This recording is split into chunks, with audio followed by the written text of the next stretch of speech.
You're having hot flushes. What next? You're listening to another Torched original. Are you feeling stuck when it comes to creating content for you and your business? Would you like a podcast of your very own? Or maybe you'd like to stand out and reach new audiences?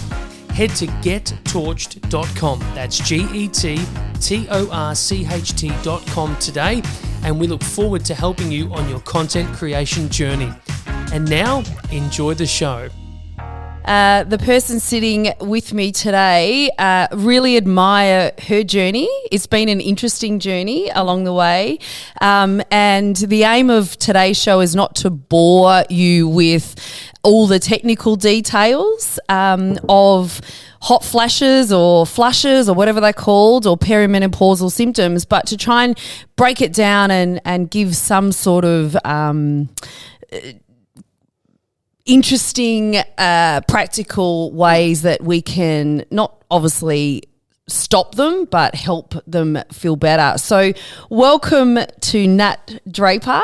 Thanks, Kirst. Thanks for your time. I know you've got little kids running around and a clinic to run, so logistically it's a bit of a nightmare, but I appreciate your efforts. Yeah, it's a good circuit breaker. Yeah, well, something a bit different. Yes.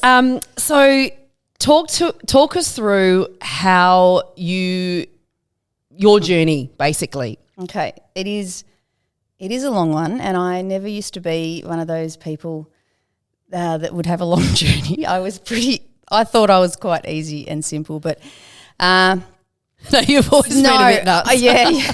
So I started as a myotherapist, as you know, and that's how we met. And then I've always had a strong interest in a little bit more of the spiritual world. I grew up, my mum was quite spiritual, and she took us to a Chinese medicine practitioner when we were 5, 6. I was doing Reiki courses at 7 in, children's circles. I'm a Reiki channel. There you go. You wouldn't have thought that, I bet. So then I studied myotherapy, and my teacher always said to me, "You are going to study Chinese medicine." And I said, "No, I'm not. I'm done with uni. That's it." But sure enough, a few years later, after rubbing backs and finding sore spots, I was also hearing stories that I felt really limited with being able to treat them. And I thought, well, this person can't sleep, so no wonder their back's not healing. That we're doing the same thing, but people feel good when you're touching their back. They just want you to keep rubbing. Don't stop. Totally. But you could do it the next day and the next day. So to me, that was indicating we're not really working on the root of the problem. We're sort of treating the symptom.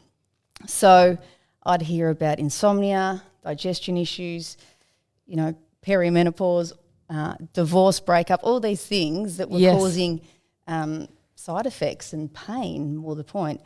So that's when I thought there's more to this. I need to have something that's broader, that's more wholesome and holistic. So Chinese medicine circled back into my life. Wow. So it took 6 years to complete part-time, but I loved it. And the irony was, Chinese medicine is all based on that beautiful little yin and yang symbol, which is the white is the yin and the black is the yang. So it's energy, dynamic energy, and it's slowness and pace. Yes. So the irony is I didn't have the balance, but I love Chinese medicine. Who does, really? Well, Only the smart people, I think. And I think we have to learn it. And I am now way more balanced than I ever would be because I got thrown there in a pretty heavy-duty way. So, after studying Chinese medicine, I was still obsessed with exercise, obsessed with eating healthily and overworking. So I had my own little healthy-looking addiction going on that slipped under the radar that it was so extreme, basically until I couldn't have a baby because I wasn't ovulating properly because I wasn't eating enough food and I was over-exercising. So I wasn't really, talking my walk and walking my talk. Yes. So I got a bit of a knock around actually. So you had to work on yourself to work in on order myself, to help others. But it didn't come through being told that. It came through a physical ailment. So it was I first. And I love that. Sorry to butt in there, because a lot of the time the stress all those different types of stresses, it comes out first physically, which is why people are in pain and they'll go and see my therapist, they'll do this. But there's always an underlying issue or a reason, and it's generally because, there's some sort of trauma yes, that we're running from. Because you've had a massive trauma. Massive trauma. So the reason I sort of had my excessive exercising and eating behaviour was more because my dad was sick through half my life. So, rather than throwing myself into drinking and smoking, I did the opposite. But then it got too extreme on that extent. So it was still an addiction from a traumatic experience. Yeah, too much of the ongoing. My dad hadn't died then; he was still in a home. So it was still putting him in a box to the side, putting him under the rug and carrying on. Yeah. And it's interesting, I've always had that belief of too much of anything, too extreme in any direction, whether it's, even if it's healthy food or if it's exercise, even if you think it's healthy, but too much and too extreme of something is not good. And I think that's what you're trying to say is that balance. Yeah. It definitely is indicating something literally we're running away from. If you're a runner, what are you running from? So my first knock at the door of, hang on, you're out of whack, was hypothyroidism. So that was my thyroid went gangbusters. So it didn't go into a hypo, which is the most common, which is where you put on a little bit of weight and, exhausted all the time. Mine went hyper, which sort of was typical. Oh, which is the one I always said I wanted. Yeah, and so did my best friend. She was like, "Oh, you bitch," when I had it, because I lost 8 kilos pretty quickly. Yeah, wow. But within that, I was walking around like a little anxious mess. And people can't see you, but you're tiny anyway. So I can't even imagine what you would look like losing 8 kilos. No, and the guys here just before offered me a coffee, and this is the story of where I stopped my coffee, because any stimulant, alcohol, coffee, the palpitations were next level. Like, I actually had to sleep with my hand on my heart for 5 months because they were so intense. My husband insisted I go and get an ECG, but I knew it wasn't like pathological in that sense. I knew it was emotional. Right. So I knew it was a metaphysical problem, if you like. So I had to write it out. Although I did go and see an endocrinologist, and she was, she wanted to put me on these carbizamol is a hypothyroidism drug, and I took it because she scared me I was going to go into some thyroid storm, and it didn't have any effect on me. She didn't believe I was taking it, so I just had to write it out, and that's when I went into trusted my own medicine and my own people, and went, hang on, this is what I'm doing. Let's get back into that. So if I stop you there, because it's quite a common question, because what is the difference between your traditional Western medicine and then your Chinese medicine? Like, how do you know? Because I imagine there's a point where you need one or the other, or both, or a combination. You can't just be one way, or no? I think we are so lucky to be able to have both. So what we as Chinese medicine practitioners or naturopaths and other herbalists and everyone, we are complementary to whatever is going on. Or we could be primary. We could be their primary carers, and they are mainly, on natural medicines. Or if we're, I've got a few cancer patients at the moment. I've got a lot of IVF girls. So they are already on their protocols of what they're doing, and I'm simply supporting. Sometimes we're not allowed to interfere with herbs because they are pretty influential hormonally. Yes, that was going to be my next question. So we respect that, and I would never mess with that. But we can certainly support them with acupuncture and other ways. So the bit difference is we use natural medicines and we use energetic medicine. Yep. So what is that exactly? Before I tell you that, I'm just going to say that Western medicine uses medicine and drugs, and they are life-saving sometimes, and I've come to respect them greatly, and there's a place for them, but they have a lot of side effects.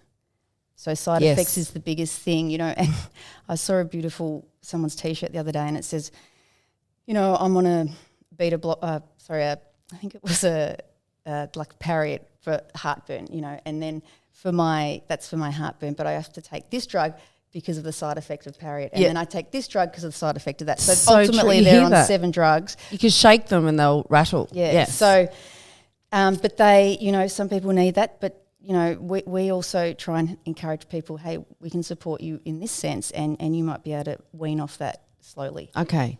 So that's our we can sort of work together, but we can Which also I love, because I think there's a place in any space for that. And it's, I've always been about a health team, a team of people that can help you. So just on that, something that, is I wouldn't say I'm passionate about it, but sort of a condition that I'm starting to deal with. And I've trained so many people over the years that talk about perimenopausal menopause, which just is so weird that it's called menopause. Like, does that mean we put pause on sex and out with the men, or like what does that actually? Well, it is the ironic, isn't it? That we're the one going through it, the women, but the men get the title. It's That's bizarre. right. But I tell you, it is a Latin name. Man isn't Latin, obviously. It's an English derived, but so I think the word menopause sort of comes from the Latin root. So that's how it came in, because I was always intrigued. Is that? Yeah. Yep. I've done my research, and it absolutely is. And essentially, menopause is just the anniversary of 12 months of no period, right? Yeah, that is right. That is officially menopause. Yep. So the shit before that, which can go for a decade, like, is can I tell you? insane. Yes. Is what I want to talk about, and in particular, hot flushes or flashes. I don't know what the flash bit is, but the flushes I've only experienced 1 or 2, but so many people, like literally, out to dinner with a girlfriend and the sweat is pouring off her. Like, I'm like, is this a real thing? She's like, oh my God, I'm dying. Has to walk outside to cool down. Like, I don't want to spend too much time on what causes that. I think there's so much research out there, but what, from your perspective, because for someone like me who has breast cancer in the family, HRT is just a no-go zone for me, and I personally I feel very lucky that I never really see a doctor. I'm not on any sort of medication or anything like that, because I have prioritised my health in a healthy way, I think, like a bit of a it's your highest value, so it just is naturally exactly. So can we just delve into that a little bit, and just try and help some people out there? So hot flashes and hot flushes, they are 2 separate things. So okay. The flashes, because it can vary from 30 seconds, which probably seems like a long time whilst you're in the middle of it, but it can go on for 5 minutes in that same way, the same intensity of heat. I think I've had flashes then. Yeah, and you could only get 1 a day maybe, but some people get them 1 every hour of the day and every hour of the night. So it's the night thing. Night. Is it worse at night? Yeah, so from a Chinese medicine view, it makes a lot of sense. The night sweats and the clamminess and the heat, because it all rolls into, and that rolls into insomnia. Yes. Can I sleep because I'm hot, or am I waking up hot and then I can't get back to sleep? Yeah. So there's a lot of symptoms of that perimenopause that all sort of roll in together, and then the next day you are fatigued and you're irritable. And then you eat badly, and then you get insulin resistant problem. Like, it's this whole snowball. They all roll in. But the hot flashes and flushes are, it's not simply, but it is the estrogen fluctuating through the body, and it slowly declines, but it certainly doesn't just go. It's not a one-way street. It goes up and down. Yeah. So, and then of course progesterone gradually reduces as well.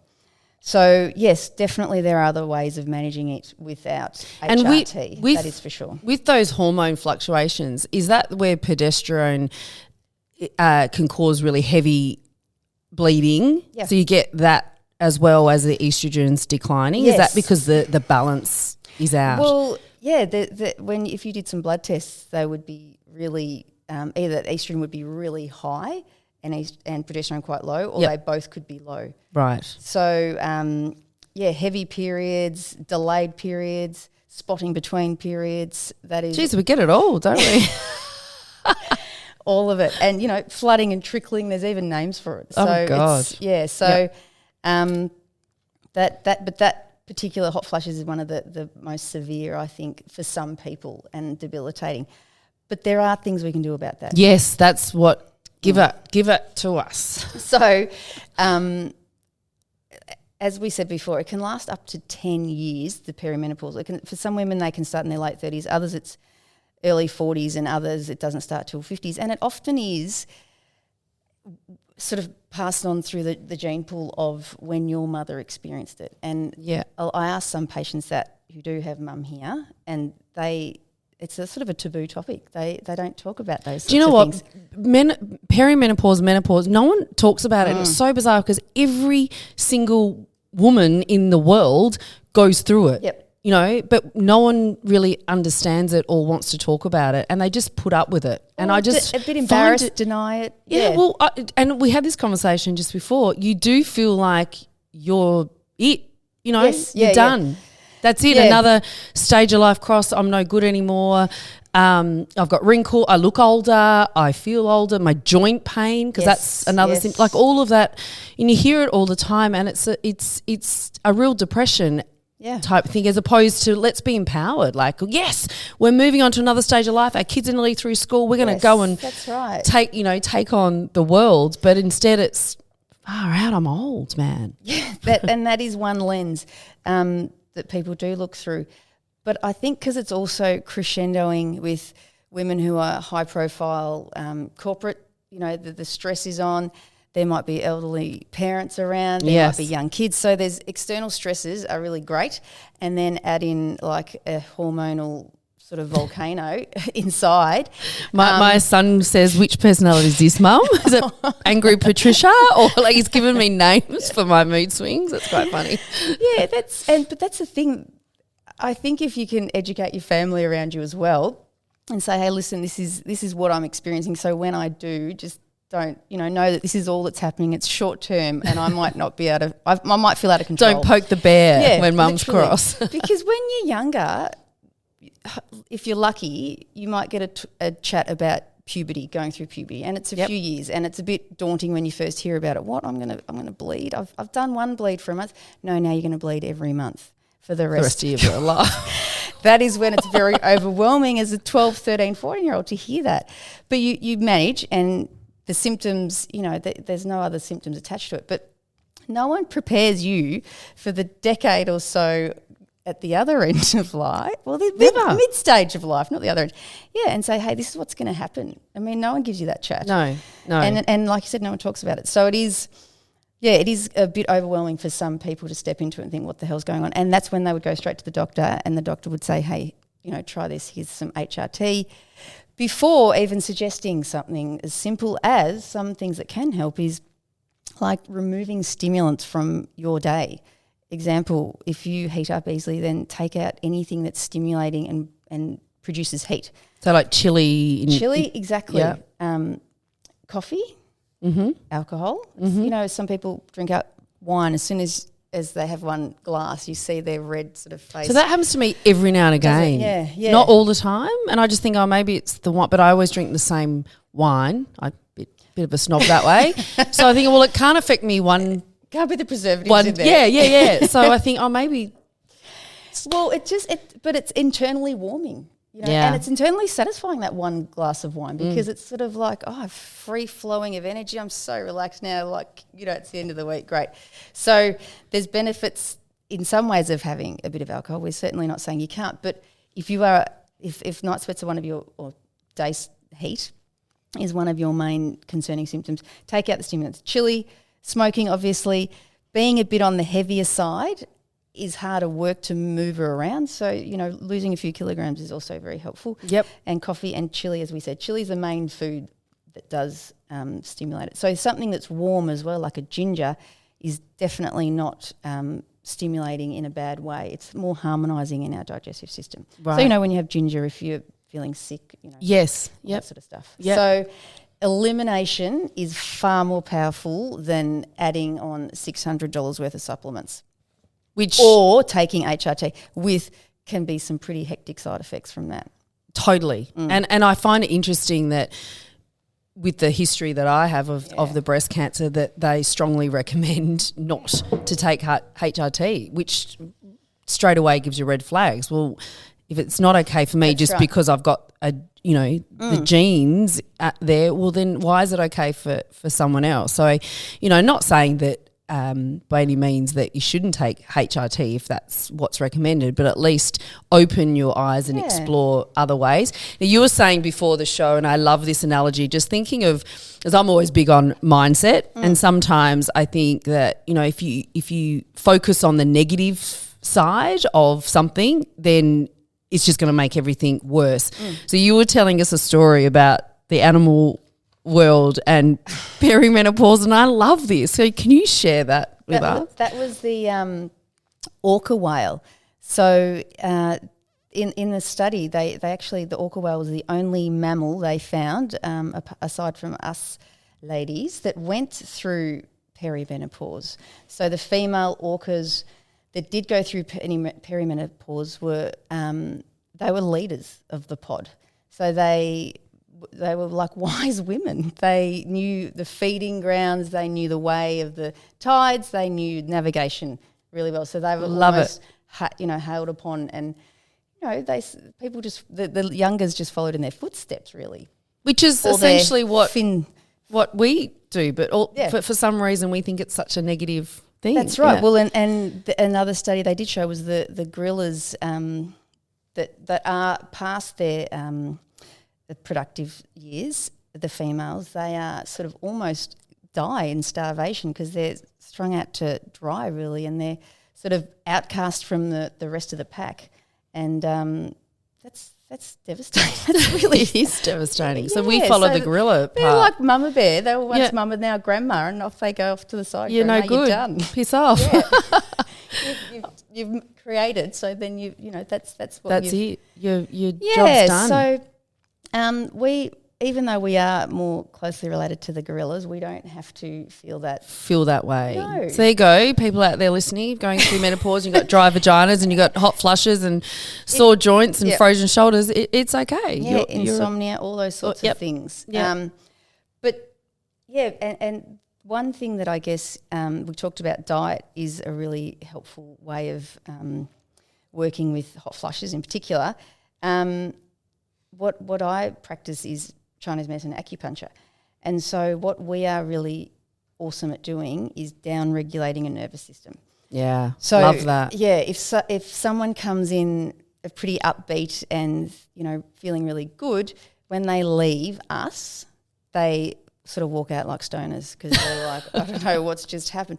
Because we're bringing them back into a homeostatic balance, because if they're always vibing high, then they're sort of not balanced. So can you just talk about, the word homeostasis and parasympathetic? What is that? So that is our rest and relaxation state of our nervous systems. We've got two nervous systems. We've got the sympathetic, which is the fight and flight.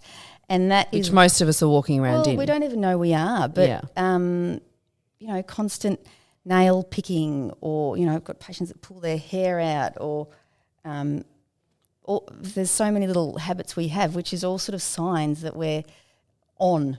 It goes back to listening to your body.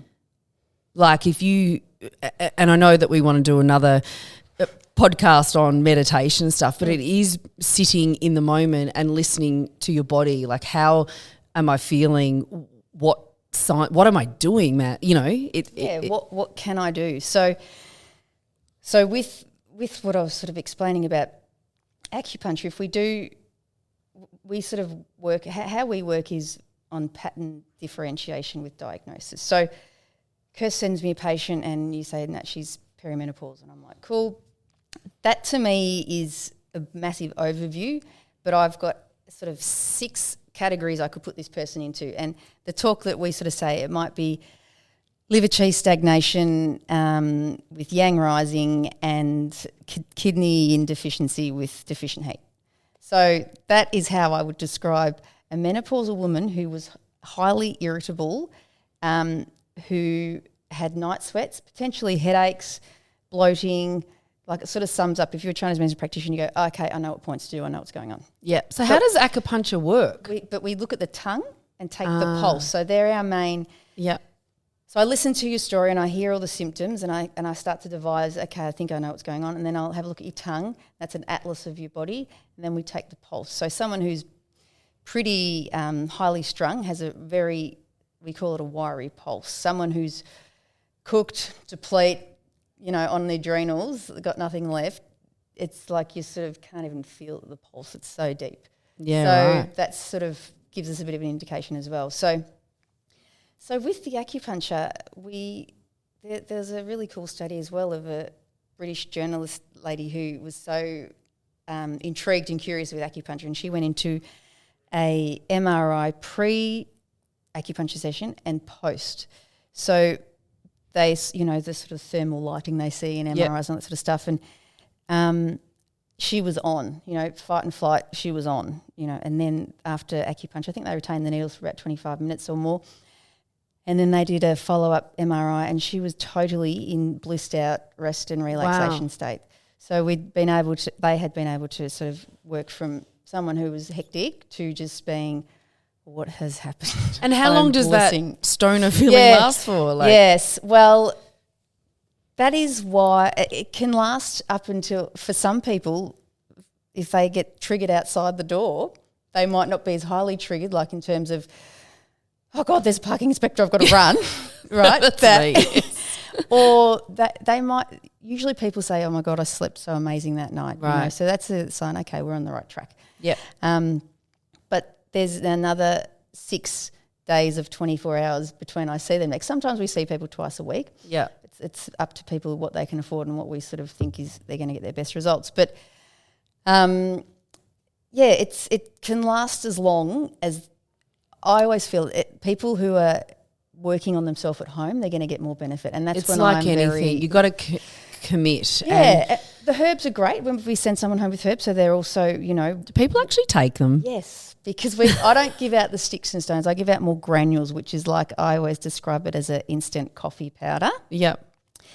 So it's pre-done. It's the extraction of like the raw herbs. So it's a concentrated form. Yeah, the compliance with raw herbs is not as good, but because I work a lot with fertility as well, that is where women will do anything. Anything. Well, it's your why, isn't it? So depending on how bad the hot flushes are or how badly you want a baby, you'll adhere to, I guess. Yeah. And it's a bit of a ceremony doing things for yourself as well, and if you can get the ritual going and then it's self-care, it feels sort of good. Yeah. Now I know you've got a bit of a story around, because you were obviously, you're an all or nothing type person. So you've had to really work on yourself to find the balance, which you sort of said.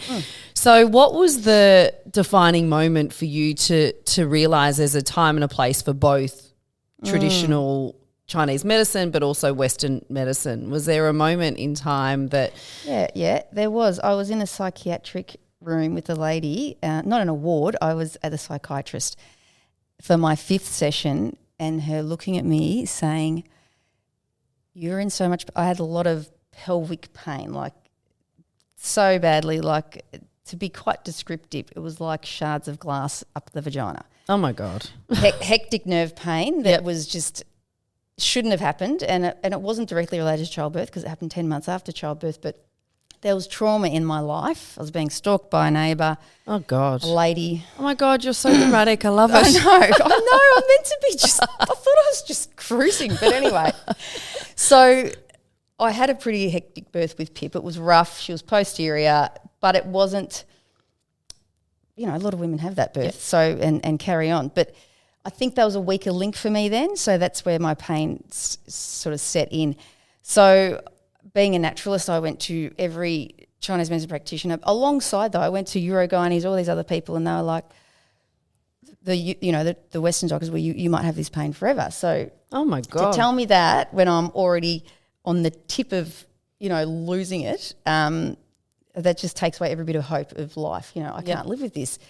So then I started going, of course, putting my faith back into natural medicine, Chinese medicine, but TCM, Chinese medicine wasn't even touching it either, and it was really like, what is going on?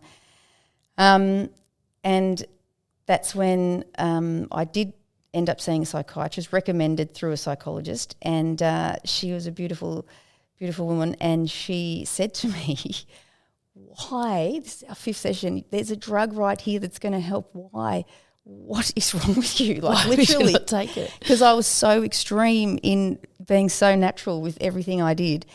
And that was where it all came unstuck there for me, which was a blessing in disguise, because I've far more balanced now. It wasn't a magic pill, by the way. It took months and months and months and months and months and months and months and months and months to help, and I still get flashes of that discomfort, but it's far less. And so I was forever grateful for that drug. Yep. And she really looked at me. She just couldn't work me out. Like, what? Who is this? What are you doing? And of course my family know me so well, and my husband just said, "Come on, let's try it." And I took I think the lowest dose was 10, and I took a quarter of the lowest dose. Oh, you're hilarious. So I felt I felt really scared of that, and then I slowly crept in. And I've had people in the clinic who have been, there's not many of us, but it's people like that I've been able to really say, I totally understand you. And they're like, but you don't. And I said, yeah, but I do. Yeah. Because I've been there. Yeah. And that's when it made me a more compassionate practitioner, because I had never really had any significant illness or injury that was long lasting. Yes. And it made me more, I think it just softened me everywhere, actually, because I was driving pretty hard. It often does. It often does. It brings you back to earth and to be able to listen to people. But I love that there's an alternative, and that's what this episode is more about, is that, if you are out there and you are in pain or whatever, and you're looking for something else, then there is potentially something out there, or you've just got to suck it up and take whatever you're told to take, I guess. Yeah, but I think when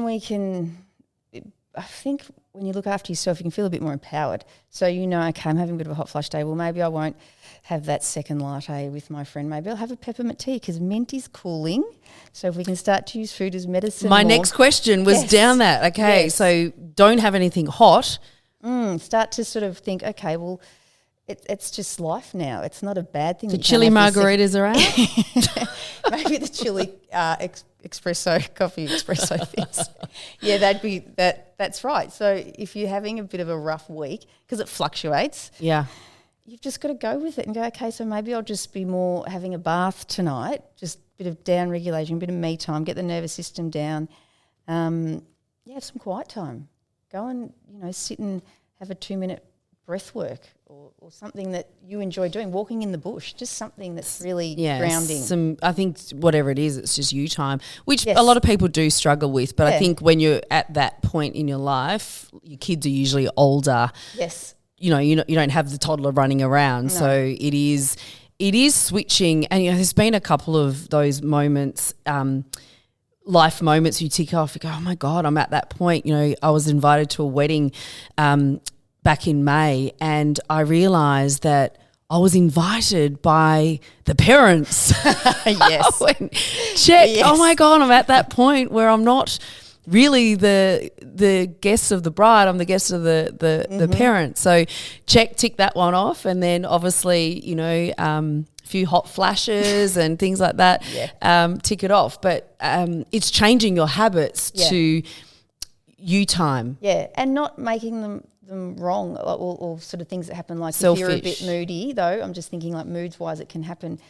Why am I getting so moody? It's okay. Just know it's okay. It's going to pass, but what can I do to help it? Maybe I just need to go. Is there anything you can do for the moods, or just recognise that you're in one of those moods and let people use your words, communicate? What happens is when estrogen reduces, so does our neurotransmitters of dopamine and serotonin, right? So they all reduce. So they're our happy, fun times.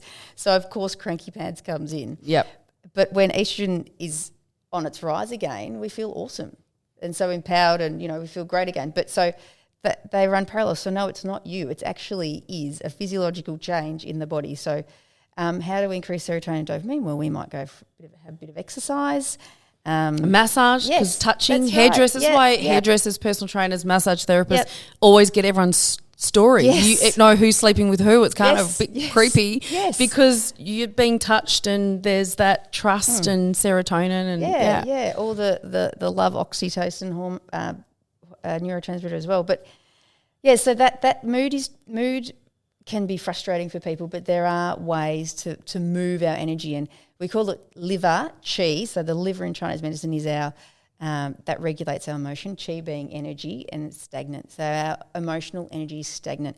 Now, if you're next to someone in the office that's a big sigher, like, oh no, my husband does that. And I said, is so- everything all right? so and he he's goes, oh, just- I just need to take a breath. yeah, he's trying to move his internal energy. And Maybe he's cross with me and I didn't know. So he's a bit stagnant, so he does need to move it. And that's why people have a glass of alcohol, because it literally moves our liver energy. Wow. So once you have one glass of wine, you're like, oh, it's better. I just feel so relaxed. keep going. Sorry. No, I was just going to say, so having doing some breath work, that's, if you learn to breathe, it can change your life. Oh, 100%. There's that saying, and I've said it before, you can go weeks without food, days without water, but only moments without air or breathing. Yet if I asked Joe Blow down the street, no one knows how to breathe. We've forgotten how to breathe because we're all sucking in our guts so we look skinny and, Yes. all of that sort of stuff. And actually another guest I've got on the show in the next couple of weeks, he's massive into breath work. Yeah. And, I've seen him walk around at work or go for a run with his mouth taped shut. So he Wow. just it's a whole nother Yes. ball game, and I have so much admiration. And I can't even breathe properly. Like, it's bizarre. Yeah. We're all shallow sort of breathers. And we Yeah, do a lot of mouth breathing. totally. But that, when you're talking about liver, it sparked another. And maybe this is for another time, but a question I often get asked when people are in that perimenopausal state, obviously is putting on weight, but particularly around the bra strap and stuff like that. And correct me if I'm wrong, I think that's a sign of insulin resistant maybe. So what is that very quickly, and is there any sort of quick fixes for that? That's it's a tricky one. It is, again, it's hormonally driven. Yeah. So obviously. Bloody hormones, seriously. Yes, God, we've got to bleed to death every month. We've got to push a watermelon out of the size of a nut. Like, seriously. Yeah. We've got the rough end. We are the kingdom. What are we? The kings of the kingdom? we are the orca. We need We're to the be whale. respected. We're the whale. like Oh the my God, orcas. that's weird. We're the whales. We're putting on weight. I feel like a whale. That's what we Shit. don't want to be.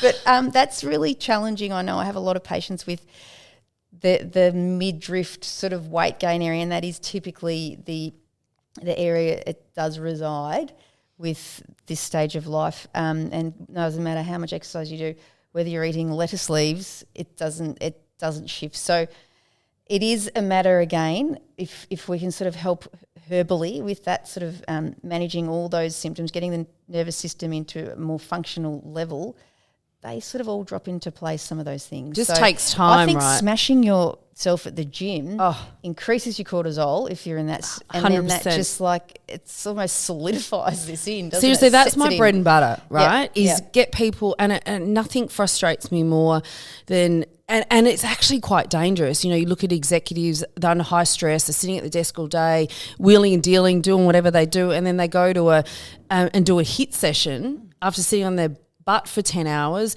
and they think 45 minutes of flogging themselves is going to be okay, but it just does the complete opposite. Yep. And, we have that without obviously your in-depth knowledge, but we do have a system with our clients. We always ask how they feel, how they slept, how's their food been the last 24 hours, are you hydrated, and all of that. And then we'll shift the session intensity based on those things, and sometimes I go, but I need to work hard. No, you don't actually. No. You just need to move. And I think it's that mind shift too. Yeah, because more is more, lots of people think, but sometimes less is more, and more specific focus. Sometimes people just need to gently move, don't they? And 100%. Because there's all these other external stresses. So, once the cortisol is up, and because that sets us in fight and flight, right? So the body says, okay, I need to hold on to what I've got here. Let's not burn anything. We're in danger. Yeah. So, and then So you go bizarre. out for a run the next morning or something. So you stay in that state. Yes. And then you try and eat food and which, I was just saying before, Chinese medicine, we don't like a lot of cold, raw foods. And this is a bit of a game changer actually for a lot of women. Once you start eating warmer, slow-cooked foods. So, I love a good stew, my slow cooker. Because I sort of explain if your digestive system is a little bit struggle town or even a cold or anything sort of made you lose your appetite or you're putting on weight for some particular reason, digestive system is under pressure. So would you take someone in a green smoothie or a bowl of chicken vegetable soup? Definitely It's the latter. Because it feels right. Good. It feels nourishing and And nurturing. there it goes back to how do you feel? Yes, Listen yes. to how you're feeling. Because you'd say they both are healthy options, Totally. right? But people just would go and grab the acai bowl and it's freezing cold and it damages your spleen in Chinese medicine and it just leads to more dampness. It's good because I don't like them. No. And everyone thinks I'm a weirdo. No, but they're I'm just too cold. they're too cold. and when your spleen keeps getting, so we've got a little digestifier under our our stomach, we'll say. So the more cold and raw food you add to your body, that little flame burns out. Right. So it's sort of like the metabolism, let's call it. So that just becomes less and less efficient. So adding warm, slow-cooked food is easy to break down, so that we don't have to put all our energy into breaking down the food. Our energy goes to us, and the digestive system just does I love its that. thing. Yeah. So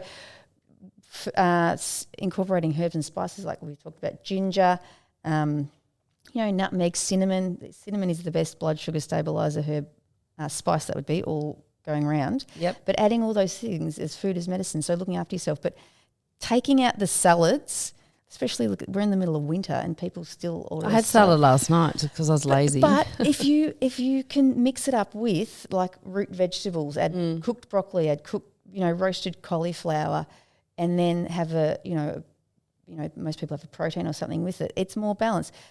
Look at the sushi. This is a perfect example.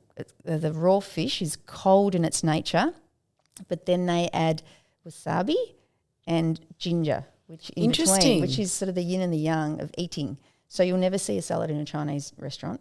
No. I mean, Chinese food's a little bit old school anyways because it's just their thick sauces, but that's not their thing because it's too cold. Wow. So in Australia, we've got, the Chinese restaurants put all ice in their water, which is really strange because it's not what they do over there. It's not their philosophy. What is that? I was trying to tell someone we've just been away in the snow and I was dying of thirst and the only choice I had was a bottle of water out of a fridge. I mean, I'm in the snow. Yes, it's cold madness. enough. And I actually couldn't drink it. No. What happens, and I was trying to explain to my girlfriend, I said, you should drink room temperature water because you absorb it better because otherwise the body has to try and heat it up. Exactly. So using energy, more energy. That's what it is. I Yeah. couldn't remember, and it infiltrates the cells better if it won't go in this. I don't know. I think, I sort of always know water, when it's warmer, it's our body temperature, right? So our body temperature, like you said, if it's cold, we have to heat it up. It takes more energy to heat it up. Absorption can be so many different reasons. People might have, I've got some patients that drink like 4 litres of water a day and I'm saying, hey, you're going to flush your electrolytes out because you need to actually use them because they help you balance your fluid metabolism. So it's the warmth that is, we need to have more body temperature. They always say start the day with a glass of warm water. Yeah, that's right. So oh my God, Nat, seriously, we've got a bit to talk about, but I just did want to say to people as well, people can also feel like they're going a bit bonkers, menopausal, a bit scatterbrain, a bit. It's a thing, the fog. Yes, the 'Cause I brain can't fog, think. and it is. It should be. People should be validated by it. It is definitely a real thing. Yeah. And talk about it. Yes, but it's okay. So, but there are things that we as practitioners can do to help. So it's not. It's not the end of the world. You don't have to just suck it up and feel like for some people, we can, reduce their symptoms by significant 80, 90%. Wow. They don't even know that can happen. But other people, they're pretty headstrong GP lovers. Yep. And Which is fine. That's fine. But if it's not working, and this is what I always say, the definition of insanity is doing the same thing over and over and expecting different results. So if you're not getting the love that you need from whoever you're seeing, then perhaps it's time to look outside the box and fresh eyes. Do your research and do your homework. Yes. So now we're going to have to leave it there because I don't even know how long we've chatted for, and I definitely want to get you back because I'd love to dive deeper into the insulin resistant stuff, and we could probably do an episode on every symptom. Yes. But where can people find you if they do want to look you up? Yes, so we're in the heart of Richmond, SoulPod Health and Healing. And we're in a little side street, Stanley Street. So it's like a beautiful little oasis. It's my dog's name. Oh, my gosh. It's a sign. Kevin. Didn't you have a dog called Kevin? Oh, no, that was what Dean wanted to call. Okay.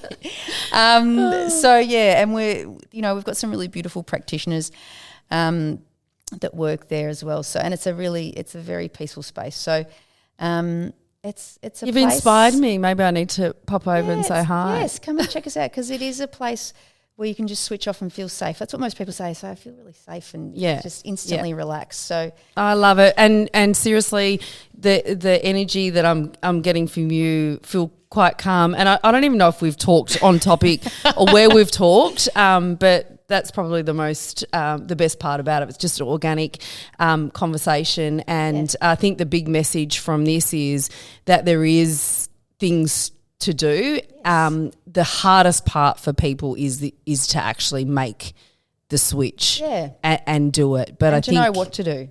Yeah. Rather than hit the venos. And try and do stuff before you're right in the thick of the perimenopausal symptoms. So I'm right on the edge, which is what's motivated me a little bit to get someone like you in, because I'm curious of how I can reduce the impact of all those symptoms and stuff. Preventative. Well, can I just say one thing? So in China, the TCM practitioners in China are paid more money when you come in the door healthy with with minimal ailments, whereas if you come in the door broken and cooked, they don't get paid as well. Wow. So they're based on a preventative medicine system. Which I would love to see happen here. We've got like a sick healthcare system. Totally. Sick system. Sick system. Yeah. Totally. So come in when you're broken. It's like when I had my preventative mastectomy. Yes. It cost me the same as... It was elective. It was elective. So it cost me the same as if I had a boob job. Yet I was preventing... Yes, but I was saving the government money. It was I'm just wondering bizarre. if that's changed now because I hope so. I do know someone that has had similar. I hope and so. I think because she did have the gene pool as well. But I don't have. It is if you have the gene too. But I have a random. I do have a gene, but not one of those. It's another one. So it wasn't recognised and it was elective, and it's just bizarre. And that really was a trigger for me to say, we need to switch this shit up, like seriously. Anyway, hopefully it's happening. We need to cut it and we'll get you back. But thank you so much, Nat, for your time. I know it was a challenge for you to organise your little family. Once we got there, love it. Thanks, Grandma. Look forward to the next time. Thanks.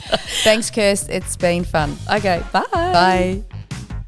Thank you for joining us on this episode of What Next? I'm Kirsty Robbie, and if this episode sparked any questions and you want to know more, please hit us up on our socials at whatnext_with KR and have a great day. You're listening to another Torched Original. Are you feeling stuck when it comes to creating content for you and your business? Would you like a podcast of your very own? Or maybe you'd like to stand out and reach new audiences? Head to gettorched.com. That's GETTORCHT.com today, and we look forward to helping you on your content creation journey.